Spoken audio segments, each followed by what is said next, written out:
Okay guys, so I decided to buy the Spyderco reverse. I know, not like me, huh? Not my usual thing, but I was looking for a different kind of defensive blade. I wanted something that I could use that would be just defensive only, that had some pretty good options as far as carrying it, an okay steel, and, you know, wouldn't break the bank. And this is, you know, kind of fit the bill. And as you can see, it's got a pretty decent Kydex sheath with that Spyderco clip, which you can do inside the waistband, which is kind of what I wanted for this. And you can do it in many different configurations because they put quite a few holes in this thing. Now, the Spyderco reverse is an interesting knife. We'll get that out of the way. Because of its blade shape, dirty of course, because of its blade shape and configuration. The cool part about this knife and its claim to fame is that the handle is reversible. You can actually, with these Torx bits, take off these handle scales and reverse it. So currently you can see we have this in a blade out configuration. You would use it like this, or maybe, you know, like this in a defensive situation, but you can reverse that, which allows you to essentially carry it blade in, which gives you that kind of grabbing, the idea being that you're going to grab and pull with it, you know, and it also lets you in that reverse, so let me get that right guys, in that reverse grip as well for those kind of back pulling kind of things. So it gives you those two options. It has that kind of karambit style blade to it.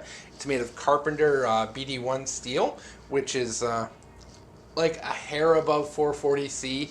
You know, it's not crazy, you know, super steel, but it does take a very fine edge. It sharpens very easily, which you're going to need with this knife, being that that edge is curved. You know, you're not going to be able to use regular stones on this, so you're probably going to need to keep this sharp with ceramic rods or maybe diamond rods, depending on what you have.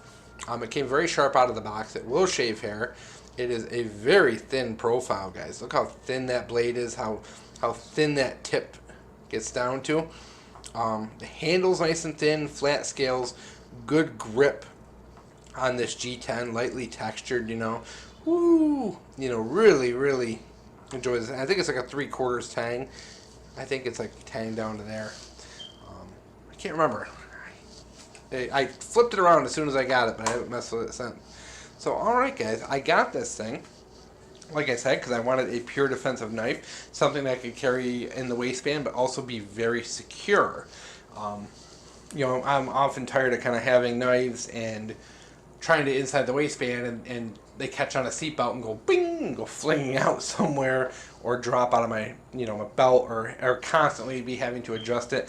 This thing carries very well in the belt. I've carried it inside the waistband many times outside of the house so far, and had pretty good luck with it. It's a little on the uncomfortable side, guys, to be completely and fully honest, because of the shape of this. Now, if you are sitting somewhere and the knife is kind of pushing in, that edge can really push into your leg or your hip.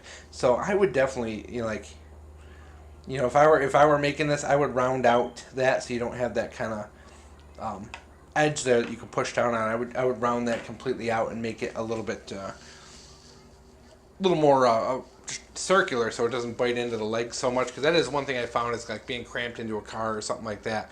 It will push against your leg kind of hard and be a little uncomfortable.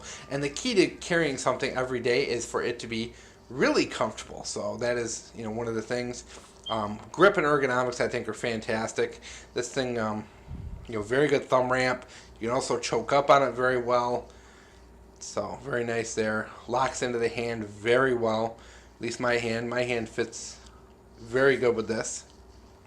So I like that. I like the grip. I like the ergos. I like the sheath. I like the steel. Like I said, this is pretty much a defensive knife only. I mean, you could use this as EDT if you really wanted to, but like I said, you're going to spend a lot of time trying to keep this thing super sharp. You know, one of the things I do think about is this is a knife I would have liked back when I worked in a factory for like a summer just out of college, and we were like boxing up like things like Lysol wipes or whatever, and I remember having to cut a lot of boxes and cut tape and things like that. This would have been a very nice knife to have like sitting on a table to make those drop cuts, you know, because it does have that very nice sharp point to it. If I were working on that kind of factory line again, I would probably want this sitting on the table, you know, because oftentimes what you would have is a couple of utility knives hanging there, and this being that, you know, that edge like that, you know, you could really do some really nice drop cuts really quickly with this without having to screw around with a utility knife and all that. So I definitely see this could be useful to someone on a factory line who does a lot of cutting, you know, because of just that tip, how thin that tip is, and it would be very easy to maintain, and you could do those really quick, easy drop cuts. Or if you're, you know, opening boxes or whatever, you could do quite a bit with that for a small fixed blade. So there it is, guys. I know it's not like me. It's not my usual kind of knife to buy, but I don't know. I wanted another small fixed blade to add to the collection and add into the rotation, and I'm very happy with it so far.